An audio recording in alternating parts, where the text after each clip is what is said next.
The Philippine Institute of Volcanology and Seismology, or PHIVOC, said the Taal volcano remains under alert level 1, which continues to produce 3,355 tons of sulfur dioxide. However, the areas in Batangas affected by volcanic smog, or VOG, has been reduced. These include Laurel, San Nicolas, Agoncillo, Talisay, Balete, Lemery, Cuenca, Malvar, Lipa, Taal, Lian, and Nasugbu.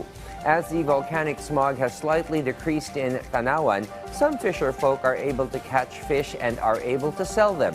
Moreover, 26 LGUs in Batangas suspended classes due to high levels of VOG from Taal volcano. Malaking factor dito yung pag-ulan kahapon. So umulan sa Metro Manila umulan, and then sa Taal din umulan. Kanina may may steaming pa rin na umabot ng 1,200, pero medyo mabilis yung hangin kanina, nasa 2 meters per second. So this is relatively faster than yung mga previous days na observe natin